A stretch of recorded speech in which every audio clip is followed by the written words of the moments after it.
Russia has effectively derailed preparations for the meeting between Donald Trump and Putin in Budapest.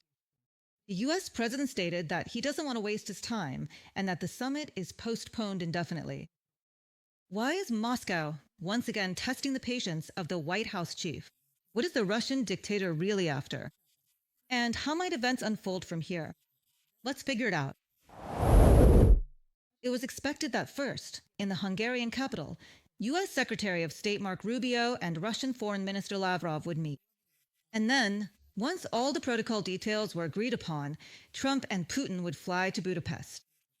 Basically, this is a standard diplomatic procedure before any high-level negotiations. But after Rubio and Lavrov spoke on the phone, everything stalled.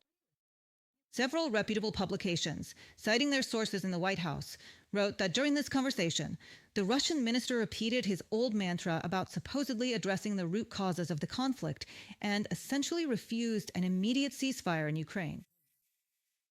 Neither side has publicly abandoned plans for a Trump-Putin meeting. However, the postponement of the Rubio-Lavrov meeting is being viewed by many as a clear indication that the Americans may not currently wish to proceed with holding the summit as previously planned. Donald Trump, who was at the time serving as President of the United States, addressed this development during a press conference that took place at the White House, where he responded to questions from reporters about the situation. Confirmed that the meeting is indeed being postponed. The U.S. president put in a lot of effort to organize it. And, of course, he hoped that the summit in Budapest would become an important step toward ending the war. But Moscow is counting on something completely different to stall for time and derail any peace initiative. What does it take to do that? Deny the obvious, manipulate the numbers, and create an alternative version of events.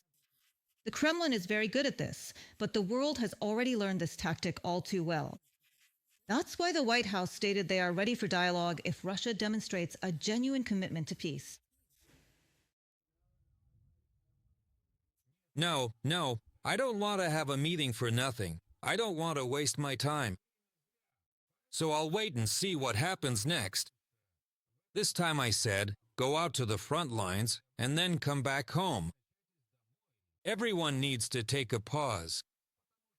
Because right now there are two countries losing between 5,000 and 7,000 soldiers a week. So let's see how this turns out. We haven't made a decision yet. The Kremlin stated that there is no exact date for the summit in Budapest, since the meeting requires serious preparation. They say a lot of details need to be worked out, from the composition of the delegation to the format of the negotiations. There are no deadlines, and in Moscow they prefer to act without rushing. But let's remember what Donald Trump said on October 16th, right after his phone conversation with Putin. Yes, he did mention a specific date, but he did outline a fairly realistic time frame. So the Kremlin lied even about such details. I'd say in about 2 weeks, pretty soon. First, Marco Rubio will meet with his colleague, as you know, Lavrov, and they'll meet pretty soon. They will agree on the time and place in the very near future. Ukrainian President Volodymyr Zelensky stated that it was specifically the topic of American Tomahawk missiles that became the factor Moscow took seriously. According to him, the discussion of possible deliveries of these systems to Ukraine made the Kremlin show interest in negotiations for the first time in a long while. But as soon as it became clear that Washington had not yet approved the transfer of missile systems, Moscow immediately tried to. Backtrack now, please. The front line could become the starting point for diplomacy. Instead, Russia is once again doing everything it can to dodge diplomacy. And as soon as the issue of long-range capabilities became a bit more distant for us, for Ukraine, it almost automatically happened. Russia became less interested in diplomacy. This is a sign that this very issue, the issue of long-range capabilities, may provide an irreplaceable key to peace. The more long-range capabilities Ukraine has, the more willing Russia is to end the war. There is another reason why the Russians tried to disrupt the summit in Budapest. Several publications have written that Putin is very afraid to fly to Europe. Many of his advisors are discouraging him and suggesting that negotiations be held in the United Arab Emirates instead. After all, for a meeting with Trump in Budapest, the Kremlin dictator needs to solve at least two logistical problems: to avoid arrest under the ICC warrant and to secure the right to fly over EU countries. Poland, for example, has stated that it could force the Russian Federation's primary aircraft to land and arrest Putin under the international warrant.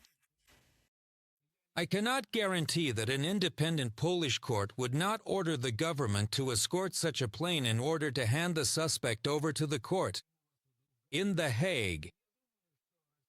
I think the Russian side is aware of this, and therefore, if this summit does take place, hopefully with the participation of the victim of aggression, I expect that Putin's plane will take a different route. Radosław Sikorski, Minister of Foreign Affairs of Poland, on Radio Radzina. Meanwhile, Ukrainian President Volodymyr Zelensky and the leaders of partner countries jointly supported the White House's position on ending the war. The politicians stated that the fighting must stop immediately and negotiations should begin along the current front line. In their joint statement, they noted that it is precisely Russia's delay that demonstrates its unwillingness to end the war. We remain committed to the principle that international borders cannot be changed by force. Russia's delaying tactics have repeatedly shown that Ukraine is the only side truly serious about peace. We can all see that Putin continues to choose violence and destruction, so we state clearly, Ukraine must be in the strongest possible position before, during, and after the ceasefire. We must increase the pressure on Russia's economy and its defense industry until Putin is ready.